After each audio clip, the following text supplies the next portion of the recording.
voy a tratar de hacer un puente en la medida de lo posible y explicar por qué el título de la conferencia es una difícil alternativa, más o menos, que es el Islam progresista. Es decir, los dos elementos son necesarios. Con el primero ya abordamos la cuestión del puente y la segunda es la necesaria difícil alternativa.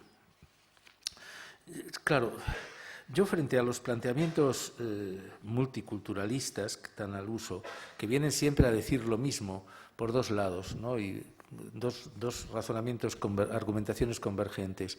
Una de ellas que, bueno, no podemos entender el Islam porque nosotros entonces, es lo que yo llamo la maldición de Edward Said, que a mí me gusta como autor, me parece fundamental, pero sus epígonos, comenzando por el ilustre don Juan Goytisolo, pues otras ilustres que prefiero no nombrar, que tienen mucho poder en España, pues claro, este planteamiento es un planteamiento que realmente, si lo aceptamos, pues nos impide entrar en el tema, porque si el Islam es incognoscible, porque nosotros somos europeos, por eso ayer difería yo un poco me daba miedo la conclusión que podía sacarse de la intervención de nuestro colega alemán. Claro, si tú tienes que estar contestando tu mismidad y dándote cuenta que hay una pluralidad de formas, que tú no eres capaz de separarte de tu manta eurocéntrica, entonces el conocimiento es imposible. Como esto coincide con una actitud desde el punto de vista islámico de exigencia, de reverencia, de decir, no, usted no puede entender lo que dice Tariq Ramadan, ¿no? Es que los occidentales pues no están en condiciones. Prácticamente todos vienen a coincidir con palabras más o menos amables, Fátima Mernissi, Mohamed Arkoun, sean abiertos, liberales o semiliberales, desde el semiliberalismo. Ya los auténticamente liberales y democráticos es otra historia. Hasta el integrismo, todos vienen con lo mismo, ¿no? Usted no puede entendernos porque nosotros tenemos una razón que, claro, es la razón de Dios. Es lo que dice un versículo del Corán que yo creo que se interpreta mal: no haya disputas en materia de religión. Lo que quiere decir es que tú no puedes disputar sobre la din, sobre la religión islámica, porque es superior. Entonces, carece de sentido el que tú pretendas conocer esa situación. Yo creo que si aceptas esto, estás en un callejón sin salida absoluto. Y hay que partir de una cosa, hay que hacer el mismo distanciamiento respecto de nuestra cultura y la crítica respecto de nuestra cultura que puedes hacer respecto a la musulmana, es decir, si quieren ustedes, ni al-Qaradawi, por citar el teórico actual islámico más influyente en el mundo, ni al-Qaradawi, ni Ratzinger. Es decir, entonces, claro, el que yo aquí no me ocupe de Ratzinger, pues no quiere decir que no crea que puedes distanciarte de él y puedes criticarle, entre otras cosas, a veces para descubrir que hay párrafos. Yo lo he hecho con mis alumnos, el párrafo sobre la soberanía de Dios en al-Qaradawi, esto no en Ratzinger, y en Sayyid Qutb, el padre de los yihadistas contemporáneos, son imposibles de distinguir. Luego el contexto cambia, pero un fundamentalista es un fundamentalista, sea cristiano, sea musulmán. Pero aquí estamos hablando de los musulmanes. Entonces, por otra parte, pues por lo mismo, lo que sí hay que asumir es que lo que nosotros contemos va a tener poco efecto en el mundo musulmán. Yo he tenido la suerte de dar una conferencia sobre estos temas en la Universidad de Al-Azhar de Egipto, del Cairo, que es un sancta sanctorum del pensamiento musulmán. Yo iba con muchísimo miedo, simplemente no me entendieron nada. Entonces, y obviamente no les influí. ¿Por qué? Pues porque, por ejemplo, una de las claves era el pensamiento de Ali Abderrazik, que había sido un ulema progresista de los años 20, que incluso llegó a ser ministro antes de la revolución de Naguib y de Nasser, pero que ha sido borrado. Ha sido como, igual que si ustedes visitan el mundo musulmán, ¿por qué el palacio más hermoso y mejor conservado es el de aquí? Bueno, pues porque aquí no se destruyó. Y si van ustedes a Marruecos, el monumento más hermoso son las tumbas saadianas, que estuvieron tapiadas hasta que en 1910, bajo la dominación francesa, alguien hizo un agujero en un muro y dijo: ¿qué hay aquí? O sea, quiero decir con esto que hay una fuerte diferencia, es una dificultad muy fuerte en recurrir al mundo musulmán y penetrar en él, porque no eres aceptado. Y no eres aceptado tú y no es aceptado Averroes por la mayoría. Es decir, claro, Averroes siempre es esgrimido, ahí en Tariq Ramadan, ¿cómo se puede decir que hay una tradición greco-cristiana? El Islam es fundamental, tal, Averroes. Sí, pero luego no le pidas a Tariq Ramadan que lea Averroes, porque es un racionalista. Y entonces ya la historia no funciona, ¿no? Y de hecho, pues bueno, Averroes, claro, se ha salvado. En árabe creo que no se salvó ni un solo escrito suyo. Entonces, es fundamental ahora para quienes tratan de construir un Islam democrático. Pero con esto quiero decir, para terminar este largo preámbulo, que nosotros tenemos que pensar que nuestra capacidad de incidencia sobre este mundo musulmán es mínima, porque está bloqueado, está cerrado. Incluso los que se sientan, aparentemente son abiertos, si tú les discutes con el Corán en la mano, se ponen nerviosísimos. Bueno, no digo ya Tariq Ramadan, que salvo saltarme al cuello, pues claro, le tenía que yo que decir que lo que él decía, eso es mentira. Entonces yo le sacaba su texto. Eso también es mentira. Digo, pues denuncia la editorial. No me monte a mí la bronca. Me ha pasado todavía en Holanda con un profesor de Rabat llamado Bubudú, que, claro, dije una de estas cosas sobre Tariq Ramadan. Eso es falso, claro, creando una situación de violencia en la sala. Al salir ya el maldito me dijo, bueno, es falso, pero formalmente tal vez tienes razón, pero no. Claro, y ya cuando le mandé los textos de Tariq Ramadan en que me apoyaba, él obviamente no pudo decir absolutamente nada, pero luego me ha bombardeado durante un mes con todos los textos que puede para recordarme que yo soy un infiel y que estoy sumido en la oscuridad. Quiero decir que esto, bueno, insisto, con el amigo de Riay Tatari, después de una discusión sobre esto en televisión, pues al salir el hombre, pues ahí me dice, estaba nervioso, y dice, bueno, pues el Orza le tengo que decir una cosa, digo, ¿qué? Que lo de la cruz de Jesús es falso. Digo, cielos. ¿Qué le contesto yo a este? Pues como soy muy bruto, le dije, pues le voy a decir yo a otra a usted. Dice, ¿qué? Pues que la revelación de Alá a Mahoma nunca existió. ¿Cómo me dice usted esto? Me dice, ¿y cómo me dijo usted lo otro? O sea, quiero decir con esto que incluso con personas abiertas, que no sean abiertamente democráticas, yo incluiría hasta en la frontera una Fátima Mernissi, es dificilísimo hablar. Entonces, lo que sí hay que subrayar es que existe un pensamiento musulmán abierto, cada vez más claro, y que además hoy, por fin, parece que tiene una expresión histórica en el intento de la Revolución Verde de Irán. O sea, que la puerta no está cerrada, lo que está claro es que nosotros no podemos abrirla, pero sí podemos apoyarles y sí podemos al mismo tiempo hacia nosotros mismos recordar que existen para romper el estereotipo de que todo el Islam es el mal, todo el Islam son terroristas, un poco lo de las caricaturas danesas, ¿no? Volviendo a lo que dijo mi colega el otro día, claro, hay estos obstáculos, pero ¿por qué existe esta dificultad? De forma esquemática.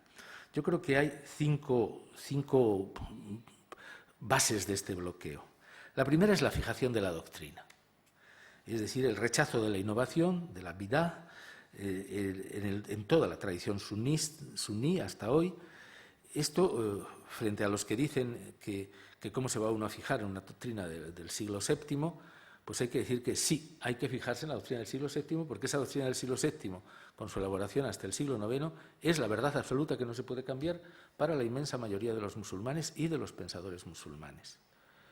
En el fondo, incluso pues esto, para un Tariq Ramadan, que cuando le discutes, pues por ejemplo, le hablas de la expansión del Islam y tal, y le sugieres que aquello fue relativamente violento, pues inmediatamente te cuenta como contraargumento los hadices donde al parecer Mahoma había mandado el Corán, todavía no escrito.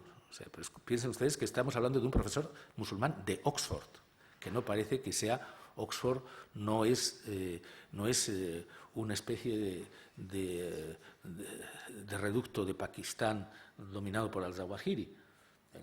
En la Universidad de Oxford, este señor pues contesta tranquilamente que claro que Mahoma mandó el no existente Corán y fue rechazado, y concretamente Cosroes, antes, insisto, de que existiera, lo tiró al suelo y lo pisó. Claro, y claro, ¿cómo no iba a enfadarse Alá y cómo no iba a enfadarse Mahoma? Pues claro, la respuesta es que si usted me razona en estos términos, pues evidentemente estamos en un pensamiento mágico, belicista, imposible de aceptar.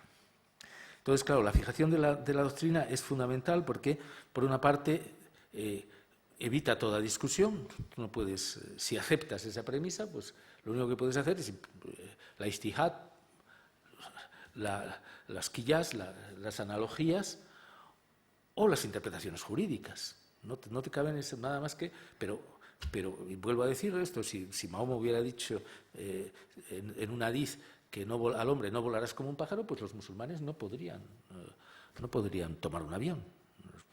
Creo que hay algún, por ejemplo, por una regla de tres parecida, pero que no conozco, pues se prohibió el Tampax. Entonces, claro, el resultado es este. Si tú, una vez que aceptas esto, está fijada la doctrina. Claro, por eso no puede haber, si aceptas esto, no puede haber una ilustración islámica. ¿Cómo va a haber una ilustración si es un texto sagrado que además el solo hecho de discutirlo, claro, no es solo un rechazo como el de Riay Tatari o de Tariq Ramadan, es que mi colega Robert Redeker o el que escribió el libro de ¿Por qué no soy musulmán? Son personas que tienen que vivir ocultas, como Salman Rushdie, y sin sus ingresos de derechos de autor. Entonces, claro, pues se explica esto porque hay una tendencia referencial que es parecida a la que existe respecto a los países comunistas, por ejemplo. Pues, bueno, pues claro, si tú te metes con Fidel Castro o con Raúl, que es peor, pues es evidente que si eres un historiador o eres alguien que tiene que ir a Cuba, no vuelves a pisar Cuba. Esto en el mundo comunista sucedía, es decir, que las ideologías totalitarias tienen siempre esta desventaja y, claro, el Islam tradicional pues tiene una tendencia en este sentido al totalitarismo intelectual. Y luego está la idealización de la Edad de Oro, la edad de los primeros, de los piadosos antepasados, que eran los compañeros del profeta, etcétera, que se contrapone al mundo actual. Esto es desde este punto de vista, si ahora todo es perversión y aquello todo fue virtud, pues no hay posible puente entre una y otra situación. En segundo lugar, es la primacía absoluta del poder de Alá y del profeta contra la autonomía de la razón humana. Esto es visible en el poder político. Por ejemplo, el rechazo a los islamistas. Una de las cosas que les pone frenéticos es la máxima evangélica de dar al César lo que es del César, además al César primero, y a Dios lo que es de Dios. Esto es lo que es totalmente inaceptable. No puedes hacer eso porque entonces estás afirmando que el hombre puede tener poder y el hombre no debe tener poder. Todo el poder es el poder de Dios. Por ejemplo, como qué seudónimo tomó el fundador de la secta de Almorabitum que tenemos aquí en Granada, ahí encima del Albaicín, pues es Abdelkadir as-Sufi. La segunda parte resalta su carácter de vocación de sufí, de un islam interiorizado, pero el primero es Abdelkadir, quiere decir esclavo del poder de Alá. Y esto, en fin, no podemos aquí meternos en esto, pero claro, la noción en todo el islam tradicionalista, la relación que existe entre el creyente y Alá, y habría que decir, y la que piensan que tiene que existir entre el no creyente y el creyente, es una relación que está marcada por A es a B como B es a C. Entonces, desde este supuesto, pues claro, no hay posibilidad ni de democracia ni de igualdad. Y la concepción de la justicia, lo mismo. No puede haber una justicia que el hombre construya por sí mismo, porque esto sería, de nuevo, rivalizar con Dios. Ahora se dice, pues hay una justicia islámica, pero sí, la justicia islámica se expresa ya en el Corán y se desarrolla en los hadices hasta el infinito, los hadices, sentencias y episodios ejemplares de la vida de Mahoma, pues se desarrolla hasta el infinito en la forma de ordenar lo prescrito, de forma más simple, ordenar el bien y prohibir lo prohibido, prohibir lo condenado. Ordenar el bien, prohibir el mal. Entonces, ¿esto qué quiere decir? Quiere decir que no hay una norma de justicia general aceptable. Todo depende de los mandatos de Alá, por ejemplo, expuestos en los hadices. Es decir, si en los hadices te dicen no beberás vino, obviamente no debes beber vino. Si te dice puedes o no comer carne de lagarto, pues puedes o no comer carne de lagarto. No puedes andar con un solo zapato, pues no puedes andar con un solo zapato. Tienes que limpiarte el trasero con la mano izquierda. Pues tienes que limpiarte el trasero y por eso pues la cosa llega pues a elucubraciones sobre en qué dirección defecaba el profeta. Entonces yo me subí a una terraza a ver cómo defecaba el profeta y vi que lo hacía ahí en dirección a la Meca. Bueno, un poco raro. Entonces otro ya dice pues en este-oeste, que es más, esto en norte-sur, que es más tal. Pero en cualquier caso, todos los elementos de la vida forman como una especie de gran tejido, de gran tela de araña, en la cual, por otra parte, claro, con una reflexión que los islamistas progresistas hacen, los musulmanes progresistas hacen. Bueno, por una parte, solo hay revelación de Dios, esto significaría que hay una revelación de segundo grado, que es la revelación del profeta. Es decir, que teológicamente es muy dudosa la validez de este planteamiento. Y en segundo lugar, ¿quién garantiza, a pesar de todo el esfuerzo que han desarrollado en este sentido, la validez de los hadices? Hay hadices que visiblemente se refieren a acontecimientos posteriores a la vida del profeta. Y luego pues, hubo un tal Abu Huraira que, no sé, hizo más de 10.000 hadices. Estuvo con el profeta año y medio. Esto significaba que el profeta se levantaba por la mañana y le decía: Abu Huraira, ven para acá, que te voy a dar un hadiz. Es decir, es totalmente imposible. Y la primera que se puso en contra de esta situación, de esta proliferación de hadices de Abu Huraira, fue nada menos que Aisha, la esposa del profeta. Pero ahí están. Entonces, claro, son 7.000 aproximadamente. Es más grande todavía la de un Hanbal. La primera yo no la tengo. Pero las dos más utilizadas pues son como 7.000, con muchas repeticiones. Puede sacar 4.000 mandatos, es decir, una cantidad enorme de prescripciones de la más variada índole. Por ejemplo, pues claro, sobre la yihad pues se funde con el botín, pero son cientos, de los cuales la inmensa mayoría, salvo algunos pequeños, son siempre con la yihad como guerra santa, ¿no? Como fue destacado el otro día. Entonces, claro, a partir de ahí es imposible pensar, porque lo único que hay que hacer es aplicar. El papel es aplicar esta situación y al mismo tiempo, pues claro, el resultado de esto sería el tercer rasgo. Se construye un esquema cerrado, coherente, de organización de la sociedad, que está ahí en germen y que es lo que hace, lo que codifica en torno al año 1300 Ibn Taymiyya, el gran teólogo, es el Santo Tomás del pensamiento islámico, es un pensador grandioso desde este punto de vista, porque es el que articula todo esto como orientación de la sociedad hacia Dios en el sentido religioso y luego como equilibrio interno. Es decir, que es una fuerza básica del islamismo, la concepción de una sociedad donde todo está regulado desde la asistencia a los rezos y de los latigazos que va a recibir el que no va, o a la honestidad en las transacciones mercantiles. Claro, que era una sociedad cerrada sobre sí misma y con prescripciones muy concretas. Claro, lo que explica por qué Ibn Taymiyya, por una parte, es de los poquísimos que citan un al-Zawahiri o un Bin Laden, que no tienen nada de tontos ni de herejes. Son rigoristas y extremistas, pero conocen bien aquello en que se apoyan y le citan como el jeje del Islam. Es decir, es la única gran autoridad a la cual todavía hoy el yihadismo acude, pero el islamismo lo mismo. Y la ejecución de Anwar al-Sadat por un comando después de una fatwa del jeque Omar, pues estaba también inspirada en Ibn Taymiyya. Es lógico porque es una construcción perfecta que define un mundo perfecto. Yo creo que él era antifilosófico, pero que la idea del hilo de oro de la ley transforma la Sharia, la ley coránica, en el hilo de oro que mantiene unido todos los elementos de la sociedad islámica, y luego una concepción aristotélica finalista que en vez de al bien común, lo que lleva al bien común, porque el bien común está ahí en el buen funcionamiento de la sociedad, pero que lo trasciende este bien común para ir hacia la divinidad. Y, claro, en el fondo, claro, la tela de los hadices constituyen, sería el quinto elemento, una auténtica, como les digo, una auténtica tela de araña. Por eso las concepciones más radicales del Islam de hoy, por ejemplo, el grupo Lashkar-e-Taiba que hizo el atentado de Bombay, y en la zona esta de la antigua Unión India, el rigorismo, los que lo practican son los llamados al-hadith, gentes del hadith, porque en definitiva el Corán es insuficientemente normativo. En cambio, en la hadith encuentras todo lo que quieras, y más aún si, como suelen hacer los integristas, no te quedas en las ediciones seguras, sino que llegado el caso tiras de las otras. O sea, buscas el hadith que te interese.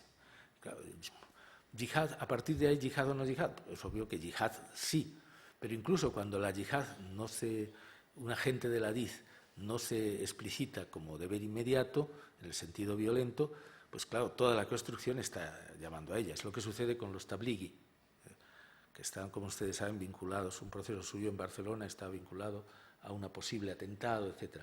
Claro, ellos dicen, si nosotros somos pacíficos, nosotros no practicamos, pero luego lo que sí es cierto es que de tablighi a Al-Qaeda se ha pasado en frecuentes ocasiones, y si tú haces una ocasión diciendo un montaje satanizando el mundo occidental, diciendo hay que aislarse del mundo occidental, hay que aislarse de todo lo que es un Islam moderado que pretenda convivir, y construyes un Islam cerrado sobre sí mismo, orientado a la lucha, aunque no digas que haya que coger el arma, pues estás construyendo los fundamentos teóricos de esto. Es decir, que existe una tendencia a partir de aquí al rechazo, que es la base de la concepción islamista, en la cual pues, se maneja con gran frecuencia el concepto de humillación, y que es además muy aceptado por Occidente, ¿no?, en relación con el colonialismo. Sí, además, en este sentido, es cierto, es decir, el Islam se siente humillado por el colonialismo desde un punto de vista nacionalista. Yo creo que esta variable no es de desdeñar, pero el concepto de humillación tiene otro fundamento más amplio. Humillación es toda existencia de los musulmanes, para los integristas, claro, toda la existencia de los musulmanes en una sociedad siempre que no ejerzan el poder. Es decir, el no ejercer el poder ya te sitúa, si tú pretendes estar en relación de igualdad, surge la protesta de la humillación. Con lo cual, desde este punto de vista, pues claro, la humillación legitima, además, es muy grave, por ejemplo, en Rabi Ramadán, porque a partir de ahí la humillación legitima la actuación violenta según la yihad. Es, por tanto, un concepto a tener en consideración. Entonces, claro, ¿qué es lo que constituye, a partir de esos bloqueos y a partir de los obstáculos que fueron descritos por mi colega en la conferencia anterior, qué es lo que surge? Surge algo que pueda llevar a un diálogo de civilizaciones desde esos supuestos. Insisto en que hay otros supuestos de los que luego hablaré, que son los del Islam progresista. Pues las salidas son escasas, ¿no? Por ejemplo, tomemos la concepción del Islam de una secta que es importante en Europa, en una ciudad que luego identificaré. El Occidente es la suma de todos los males. La suma de todos los males es la explotación, es la falsificación de la democracia, es la perversión de las mujeres, es la estafa de las oligarquías, es el dinero sucio, es la falta de independencia del País Vasco. Curioso, es una deriva simpática, cariñosa, porque el fundador de esta idea pues era escocés, y comprendo que se sienta al margen de hermano de creencia, pues ahí hermano de lucha patriótica. Y frente a ello, pues el Islam puro. Entonces, claro, la historia pues es la historia de este Islam puro que se afirmó cuando tuvo poder político y que cuando perdió el poder político pues fue víctima del genocidio occidental. Un genocidio clarísimo, pues el de Granada, cuando en 1492 pues fue conquistado por los reyes católicos. Entonces, el mundo moral de Occidente es un escenario de depravación. Reina un nihilismo abismal, con la violación como delito y con prostitutas importadas del este de Europa por decenas de miles. La democracia es el mal político absoluto. El totalitarismo les preocupa menos. Democracia es reducir al populacho del mundo a la esclavitud económica. La democracia, dice, no es más que un cínico engaño que da lugar a un Estado policial totalitario gobernado por un dictador irresponsable.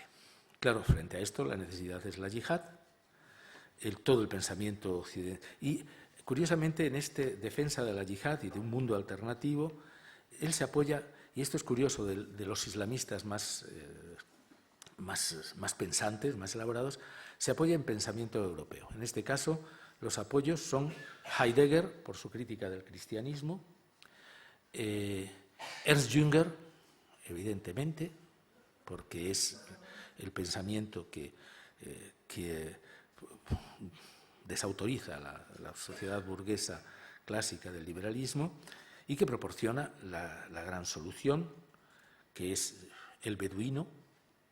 Es decir, el beduino juega el papel del trabajador de Jünger, es el nuevo principio. ¿Esto qué quiere decir? El beduino no es que trate de sembrar este caballero Europa de beduinos, ¿no?, sino que la pureza del beduino que se sublevó con Mahoma es el principio en torno al cual se puede reorganizar un orden social perfecto frente al mundo capitalista. ¿Dónde están los beduinos? Pues está claro, son los millones de trabajadores musulmanes que están en Europa. Y la finalidad pues será el califato que restaurará la Edad de Oro. El mal absoluto para todo el pensamiento islamista es Kemal Atatürk, el modelo de Kemal Atatürk es siniestro, pero también, por ejemplo, los wahabíes, también porque los wahabíes defendieron un programa nacional con Ibn Saud frente al imperio turco y el chiismo. Es decir, el final es soberanía de Alá, un jalifa a nivel mundial y una umma musulmana que se extienda por el universo. Bueno, este pensamiento pues es el pensamiento de una secta que se llama Almorabitum, que tienen ustedes su vida en el Albaicín de Granada. Entonces, claro, pues bien, es obvio que no es una secta de acción, pero la pregunta es, desde estos supuestos ideológicos, ¿cómo, no digo ya, yo no soy partidario de hablar de integración, sino cómo puedes hablar de una convivencia integradora? Si la presencia, por supuesto, ellos son contrarios a la restauración de Al-Ándalus, en este sentido son más, al menos formalmente, no son radicales, pero es un jaque tan radical a la organización de una sociedad libre, de una sociedad plural, que difícilmente, si se aceptan estas premisas, pues puedes pensar en que el diálogo de civilizaciones, por no hablar de la alianza de civilizaciones, puede ser realizado.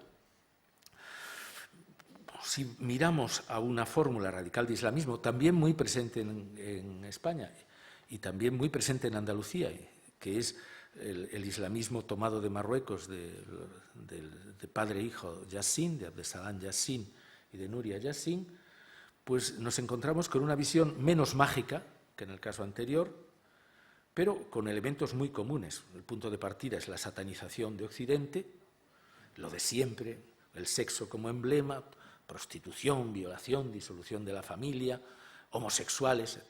Abdesalam Yassin tiene un razonamiento muy divertido en este sentido. La culpa la tiene Darwin, al decir que el hombre desciende del mono. Y como los monos hay mucha homosexualidad entre los monos, pues los homosexuales son hombres monos. Muy bien, estupendo. También, como en el caso del fundador de la secta de Almorabitum, nos encontramos con un pseudoconocimiento de Occidente. Es decir, el pseudoconocimiento de Occidente, siempre con autores que por su crítica al capitalismo, crítica a Occidente, pues les sirven de apoyo y que dan además a lo que es un bodrio sin informe de ataques, pues le da un cierto prestigio. Es algo que no solo ha sido usado por el pensamiento islámico, el pensamiento anarquista en su crítica a la sociedad burguesa pues tenía una posición parecida. Y lo clave, eso sí, aquí de forma explícita, no se trata de buscar califatos, es la condena de la razón. Por eso el gran mal es Descartes. Descartes es la criatura diabólica que con el cogito ergo sum destapó la caja de Pandora del hombre que cometió la gran blasfemia de intentar conocer el universo sin seguir el Corán, sin seguir el mandato de Dios. Entonces, la chica Nuria Yassin tiene sentido del humor y dice incluso lo de cogito suena a cocorico francés, porque luego encima ejercen el sarcasmo. Su padre sobre todo se va a Darwin con lo de los monos y los homosexuales y en definitiva pues lo que se trata es de construir una utopía islamista, es decir, frente al mundo capitalista, siempre hay el mundo perfecto, donde hay un orden armónico regido por la Sharia, que llegará es una utopía necesaria e irrefutable porque Occidente está condenado a una desaparición final, sin posibilidad de remedio. Es decir, todos esos elementos de depravación llevan a la sociedad occidental a la destrucción y entonces vendrá el triunfo del Islam. Claro, es la libertad, la democracia es rechazada, es algo griego, es algo externo al mundo, es la soberanía del hombre, totalmente inaceptable, y la libertad, en todo caso, podrá existir entre cuatro paredes. Dice, nosotros respetaremos la libertad de un infiel para mantener su creencia dentro de las cuatro paredes de su domicilio. Pero si intenta salir, será necesariamente eliminado. Es decir, que bueno, lo que nos espera es una sociedad totalitaria. Este es el problema del islamismo radical, que siempre termina en este callejón sin salida. ¿Qué tiene que ver con esto Tariq Ramadan? No, merecería un tratamiento más amplio. Su planteamiento es otro, es introducir la umma en Occidente. Tiene un gran elemento, Tariq Ramadan, que es la aceptación de la democracia. La umma tiene que asumir el pluralismo de la sociedad occidental para intervenir en el poder político, pero siempre teniendo en cuenta, claro, para que esto le funcione tiene que decir que la Sharia y el Estado de Derecho son lo mismo, lo cual pues hay severas dudas, ¿no? Cuando llegue el problema, por ejemplo, del velo en Francia, del velo en los lugares públicos, inmediatamente él se lanza un ataque como cualquier islamista radical, diciendo es la politiquería de los que prostituyen la acción del Estado para obtener ventaja en las elecciones por razones xenófobas, etcétera, etcétera. O sea, que no se trata en absoluto, el respeto del Estado de Derecho es siempre como instrumento, nunca como un fin en sí mismo. Y entonces, claro, lo que sí está siempre es la visión negativa de la cultura actual. En las Nadia Yassin, por ejemplo, sus dos bestias pardas, los dos grandes síntomas de la degeneración absoluta de Occidente son los Beatles, que son la nada en música, y luego Picasso, que es simplemente une bêtise, una estupidez. Sí, la chica se queda tan fresca después de esto, saca la pancarta y bueno, pues realmente nos da una idea de cuál es la base de este planteamiento. En el caso de Tariq Ramadan nos encontramos también con planteamientos muy duros en cuanto se trata de aproximarse a las formas culturales de Occidente. Les voy a leer simplemente un párrafo. La cultura musulmana está fundada sobre el pudor y el respeto al cuerpo. Con las limitaciones busca una finalidad y confiere un sentido existencial al amor, al matrimonio, a la sexualidad y al deseo. Todas estas dimensiones forman parte de una visión total de la vida ligada a la trascendencia. Son como limosnas y rezos si se inscriben en la vía. Se comprenderá que este universo de sentido, que este sistema de valores, no puede encontrarse en el tipo de evolución adoptado por Occidente. La dislocación del tejido social, las familias cada vez más rotas, familias monoparentales, un divorcio por cada 2 matrimonios, el imperio de una sexualidad orientada solo al placer, pero a menudo vacía de sentido y de respeto, el comercio del cuerpo, aquí Occidente parece perder el control de su destino.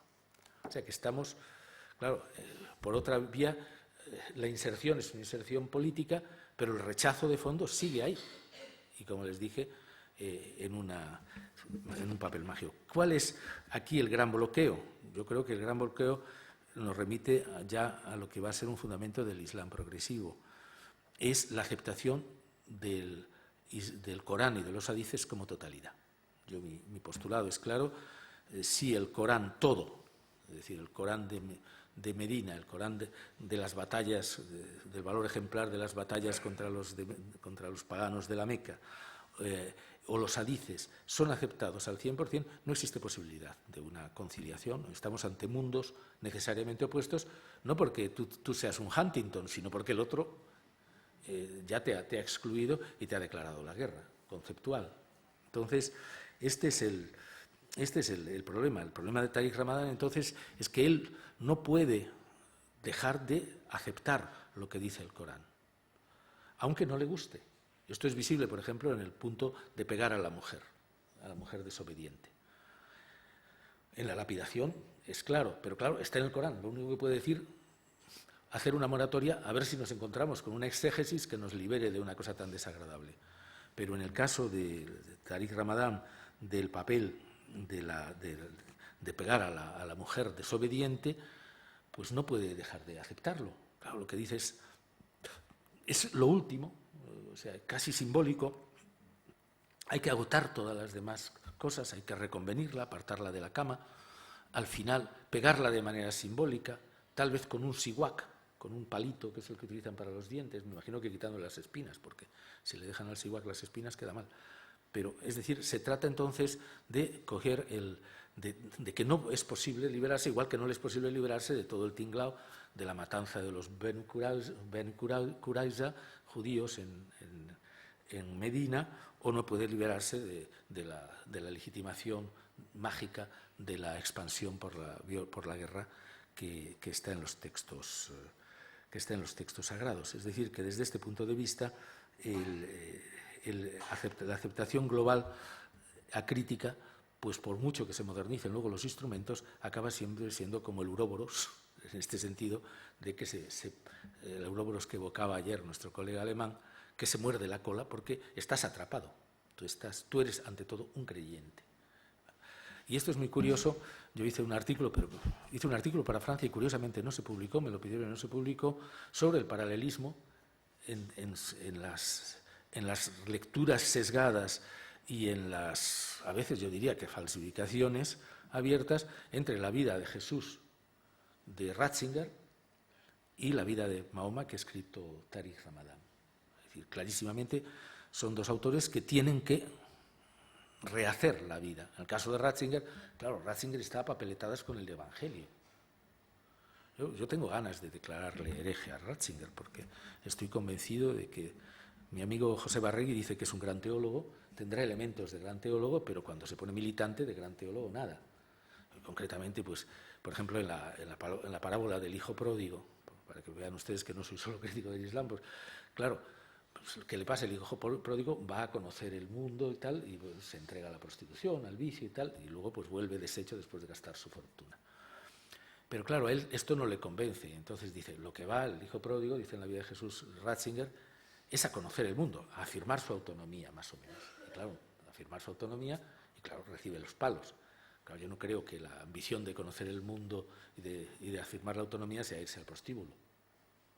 Es decir, que hace una deriva que también en lo de es el sábado para el hombre. El párrafo, yo sugiero que lean ustedes el fragmento de Evangelio de cuando se dice que es el sábado para el hombre y no el hombre para el sábado, y cómo, claro, toda posible lectura relativa a tomar en consideración el carácter del hombre como ser terrenal es inmediatamente borrado y falsificado, yo creo, por el Papa. Entonces, el bueno de Tariq Ramadan le pasa lo mismo, pues por ejemplo, con esto, con la matanza de los judíos. ¿Qué haces con 800 judíos degollados?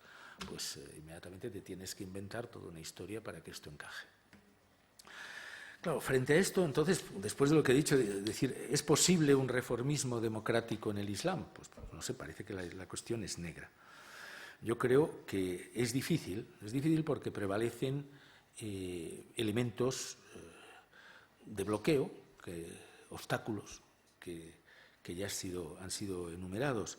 Pero también hay que decir que el Corán tiene la fe islámica tiene un elemento a partir del cual se puede abrir el camino de una alternativa, y esto es la absoluta sinceridad que debe presidir la relación entre el creyente y el Creador, y por lo tanto entre el creyente y los textos sagrados. Es decir, esto claro, el integrista lo resuelve de una manera muy sencilla. Bueno, los textos sagrados están ahí, yo los aplico con la fe del carbonero y se ha llegado con la espada del que no es carbonero. Pero esto no es...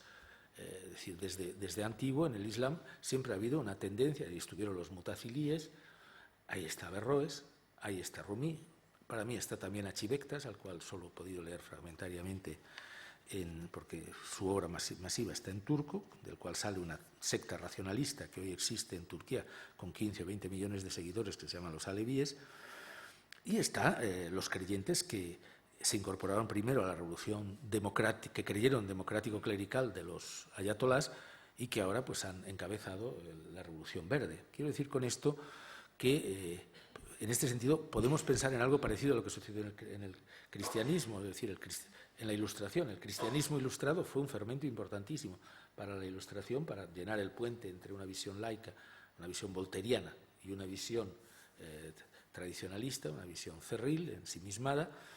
Y yo creo que en el Islam esto ha sucedido históricamente y ahora, ante el drama del predominio del integrismo, yo creo que está adquiriendo una fuerza, y no es casual que sea en Irán donde se ha movilizado más, porque allí, claro, la trampa integrista ha jugado a fondo y ha acabado, como dice mi admirado Abdelkarim Soros, que yo creo que por iniciativa mía se puede leer en Web Islam, porque mi texto sobre el Islam progresivo fue incluido en Web Islam, curiosamente, y se lo agradezco sinceramente, y allí está, yo creo que como la cita mía de Soros llevó a que leyeran a Soros, porque en Europa Occidental, como es un chií, además, se le lee muy poco, y sus textos ya pueden consultarse, algunos importantes, a través de Web Islam.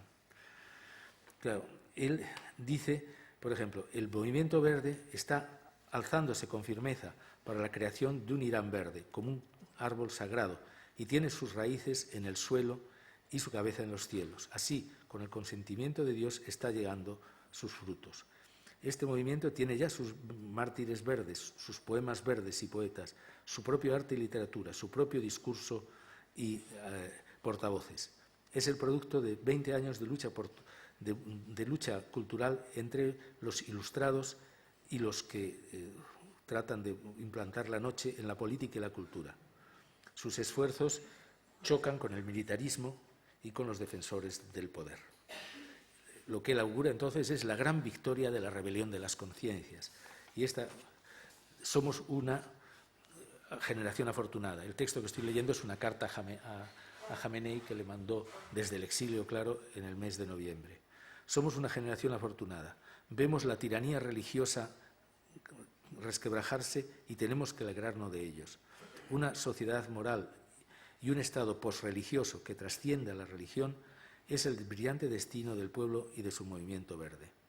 Valoramos y estimamos la libertad, la misma libertad que vosotros habéis machacado y que hoy estáis pagando el precio político, claro, por haberlo machacado. Los defensores del fascismo os pasaron la idea de que la libertad significa decadencia y degeneración. No se dieron cuenta que de esta manera introducíais una enfermedad mortífera en vuestro gobierno y que la alternativa es la libertad. No os dais cuenta de que la alegría y la libertad son los verdaderos compañeros de la fe, que la coacción para quitar al mundo la libertad, esa libertad acaba también con la libertad de devoción, y que un poder que está basado en la religión exclusivamente corrompe tanto al poder como la religión. Como ven ustedes, son unos textos de una claridad luminosa.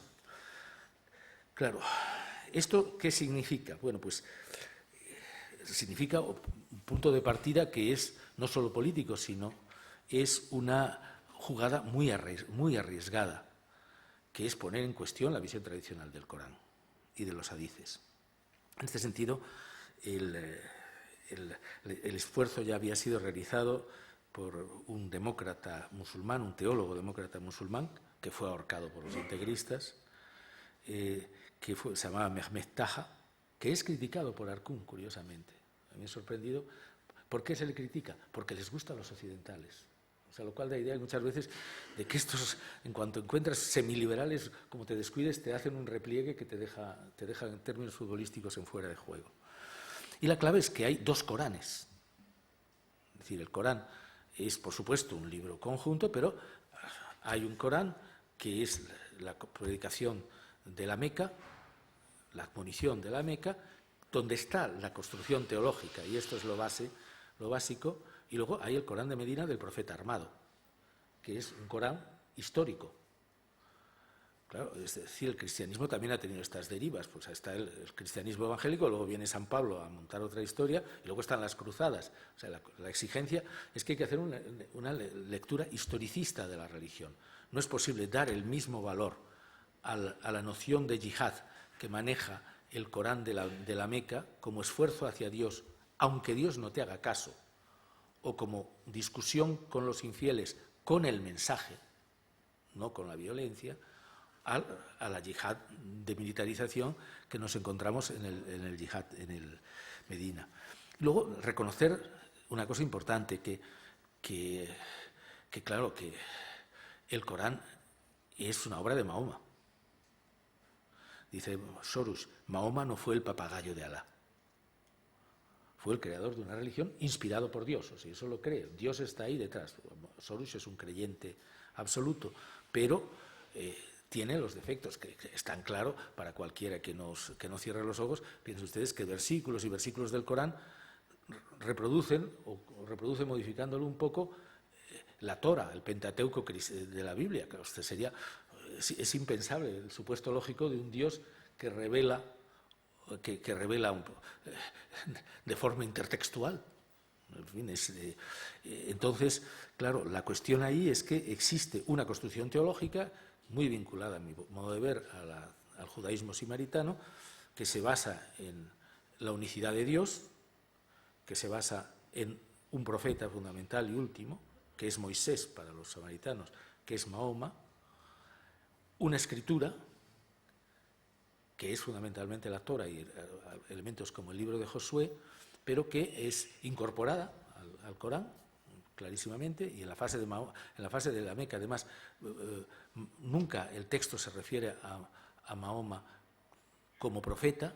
El único profeta es Moisés. La denominación de Mahoma como profeta aparece en la llamada Constitución de Medina. Y luego, claro, el Corán importante, que no niega la construcción teológica anterior, pero que tiene unos elementos de intransigencia muy claros. Por ejemplo, en el caso de las mujeres, todo lo que hay de violencia hacia las mujeres en el Corán de Medina no está en el Corán de la Meca, y por lo tanto, pues que eso, una vez revisado, yo les invito siempre a que no lean el Corán como está, porque el Corán está construido para nosotros con una lógica muy extraña, que es capítulos más largos al primero y capítulos más cortos. Claro, así no hay manera de ver la diferencia. Pero si separan ustedes, cortan ustedes el ejemplar y leen primero el Corán de la Meca y después el Corán de Medina, el resultado es que nos encontramos ante una construcción y su deriva histórica. Entonces, a partir de ahí, claro, la necesidad es de hacer la crítica del poder islámico realmente existente, y la crítica del islamismo, la crítica de toda pretensión de poder absoluto, entre otras cosas porque, como probó ya Ali Abderrazik, en el Corán no hay una teoría del Estado, hay una teoría de la obediencia a Dios y a sus delegados, pero no existe ninguna construcción de un modelo estatal que enlaza la crítica a la situación de la mujer. Claro, no basta con reproducir máximas coránicas. Sobre todo el grupo de musulmanes progresistas de Estados Unidos ha sido muy claro. No es posible aceptar la situación de la mujer en Arabia Saudí, es una aberración que niega totalmente el contexto. Si se asume que eso es el Islam, se está asumiendo una tiranía como mínimo de media humanidad sobre la otra media. Y comienzan por el ejemplo del año 2002, un colegio que se quemó en Riad, y entonces las niñas fueron a salir, entonces no las dejaban salir porque al salir corriendo no llevaban los velos, y los hombres no podían entrar, total que se quemaron todas. Entonces, esta es la raíz, y esto es desde unos supuestos absolutamente ortodoxos, porque en la construcción teológica para nada se habla de que la mujer sea un ser inferior, ni esa cosa tan bonita que suelen decir, es la perla de la humanidad, narices de perla. La mujer no necesita ni ser protegida, ni ser perla, ni eso está en la construcción teológica. Entonces, es evidente que, claro, a partir de aquí, esta crítica de las derivas irracionales del Islam y la crítica de la teocracia, que está visible en la Revolución Verde, es capital en este sentido. Y luego la conciliación de la religión y la razón, donde esta tradición tiene dos bases que hoy no podremos desarrollar, es la base de mi texto escrito, que son Averroes y Rumi. Averroes, no solo por la conciliación de filosofía y religión, sino porque su lectura de Platón pues es una lectura que rompe ya la sociedad islámica. Cuando habla de la mujer es un objeto entre nosotros. La mujer no la dejamos desarrollarse. La mujer está totalmente ignorada y machacada en nuestras sociedades, y se apoya en Platón, lo mismo que para criticar las formas del poder existentes en Al-Ándalus. Es decir, con lo cual se legitima, y claro, la filosofía no es simplemente algo que deba ser tolerado, sino que es un asociado indispensable para la afirmación de la religión. Y lo mismo sucede en Oriente con Rumi, que es un gran sufí, que le conocemos por sus derviches danzantes, pero que clarísimamente plantea que la llegada a la fase fundamental, que es plantearse la fusión con Dios, la búsqueda total de la integración del creyente con Alá, pero esta búsqueda tiene que pasar primero por la etapa racional, por el reconocimiento de la razón, y que la razón, y de la fraternidad entre los hombres, y que la razón es un instrumento indispensable. Él llega a decir tan importante como el rezo. Y como da dos pilares del Islam, y él añade el pilar de la razón, que yo creo que también es una pequeña trampa. Pero lo importante es que Rumi es la base de Soros, al que he citado antes. Y Soros también actúa según el pensamiento, entre comillas, occidental. Sus dos modelos son Gandhi, para la oposición a la tiranía, y Spinoza. Es decir, que, con lo cual, en fin, no les sigo con esto, es decir, creo que mi texto se extiende en todos estos aspectos. Claro, que son una minoría. Hay un pequeño libro muy bonito de Mohamed Sharfi, publicado en Granada en el 2001, que se llama Islam y Libertad, que les recomiendo. En general, los escritos de estos autores, pues, de estos islamistas progresistas, son felizmente ignorados por los alegres chicos de Moratinos, que prefieren soñar con un Islam inexistente. Pero creo que brevemente he tratado al menos de sugerir que desde los supuestos estrictos del Islam es perfectamente posible plantear una revisión a la que hay que ayudar, no imponer, porque desde luego cualquier intento de predicar pues sería inútil, pero a la que hay que atender y también a la que hay que dar a conocer a nuestra sociedad para evitar cualquier islamofobia o cualquier xenofobia. Muchas gracias.